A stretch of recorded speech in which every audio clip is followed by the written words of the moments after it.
Assalamualaikum warahmatullahi wabarakatuh. Apa kabar kalian semua? Semoga Allah selalu memberikan kita kesehatan dan rezeki yang berlimpah untuk kita semua. Amin amin ya robbal alamin.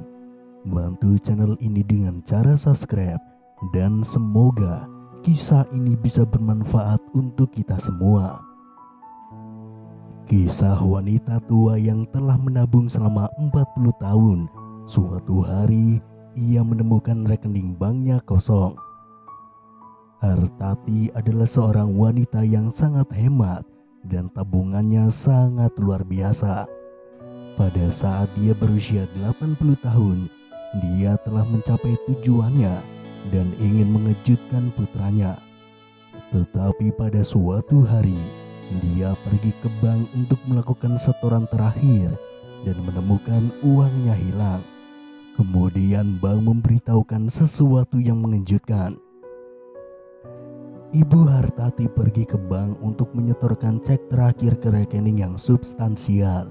Selama 40 tahun terakhir, dia telah menabung semua yang dia bisa karena dia dipekerjakan untuk pekerjaan bergaji relatif tinggi. Terkadang dia hidup sangat hemat sehingga putranya Pito akan marah karena dia tidak memiliki semua yang dia inginkan.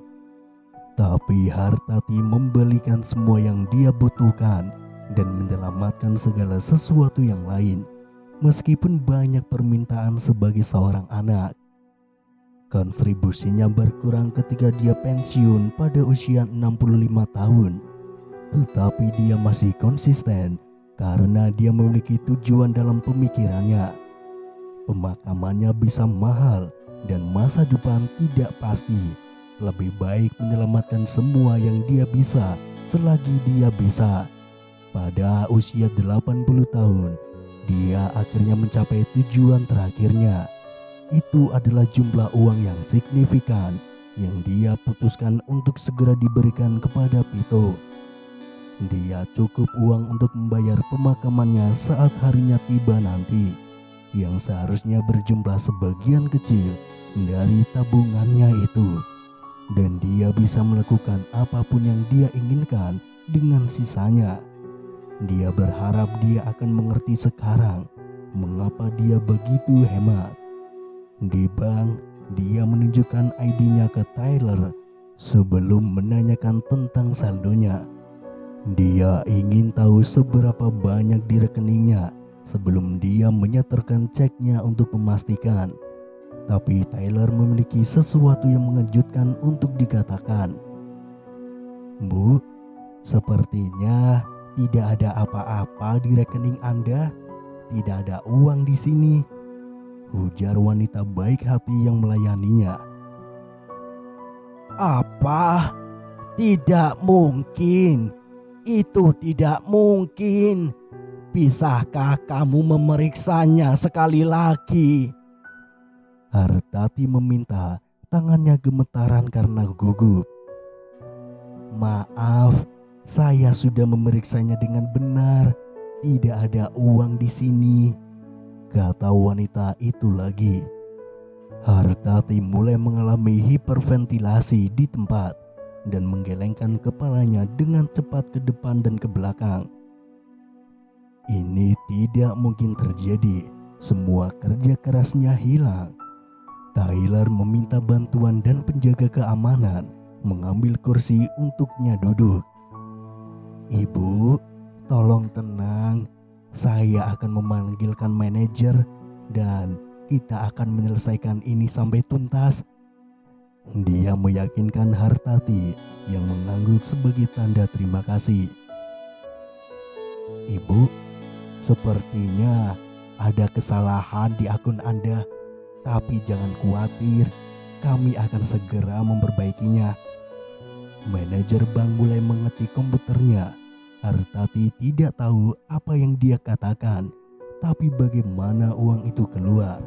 Dia selalu sangat berhati-hati dengan uangnya. Itu tidak masuk akal dan dia tidak percaya apa yang terjadi pada saat itu. Haruskah dia menghabiskan uang itu daripada menyimpannya? Haruskah dia memilih bank yang lain? Apakah karma ini untuk sesuatu yang telah dia lakukan di masa lalu? Berdiri tepat di samping manajernya, Tyler Bank menjawab, "Kemungkinan besar itu kesalahan sistem, Bu. Tapi uang Anda ada di sana, saya jamin." Manajer bank itu terus mengetik dan tiba-tiba berseru, "Aha, saya menemukannya. Ibu Hartati, uang itu secara tidak sengaja disimpan ke rekening orang lain selama bertahun-tahun dan orang itu bernama Pito. Tapi Anda punya buku cek beberapa tahun yang lalu kan untuk membuktikan berapa jumlah uang Anda. Kami akan pergi untuk segera memperbaiki semuanya." Hartati tersenyum sekarang karena kesalahan telah ditemukan dan menunggu mereka memperbaiki keadaan. Wajah karyawan bank meyakinkannya bahwa semuanya akan baik-baik saja dan uangnya akan berakhir tepat di tempat yang seharusnya. Tapi dia tidak pernah ingin mengalami hal seperti itu lagi. Di usianya yang mungkin tidak bisa mengatasi ketakutan besar lainnya seperti itu. Jadi dia membuat keputusan. Akhirnya mereka menyuruhnya untuk mengharapkan uang itu kembali dalam beberapa hari. Dan dia juga menelpon Pito untuk menjemputnya karena dia tidak yakin bisa pulang setelah ketakutan itu. Dia terus menceritakan semua padanya dan dia merasa itu sulit dipercaya. Beberapa hari kemudian uangnya kembali dan dia segera menutup rekeningnya, memberikan segalanya pada putranya yang sangat berterima kasih akan hal itu. Dia akhirnya mengerti mengapa dia tidak pernah menuruti keinginan Pito sebagai seorang anak. Semoga dari cerita nyata di atas kita semua dapat mengambil intisari hikmah dan pelajaran agar diri kita menjadi lebih baik dan terus menjadi baik ke depannya. Semoga bermanfaat untuk kita semua. Karena percayalah, kasih sayang seorang ibu itu sangat besar dan sangat luas, tidak ada bandingannya. Kita sebagai seorang anak juga harus menyayangi kembali ibu kita sendiri. Jangan pernah kita menyakitinya, apalagi membuatnya marah. Karena marahnya orang tua adalah murkanya Allah dan restunya orang tua adalah restunya Allah. Wallahu a'lam bishawab. Wassalamualaikum warahmatullahi wabarakatuh.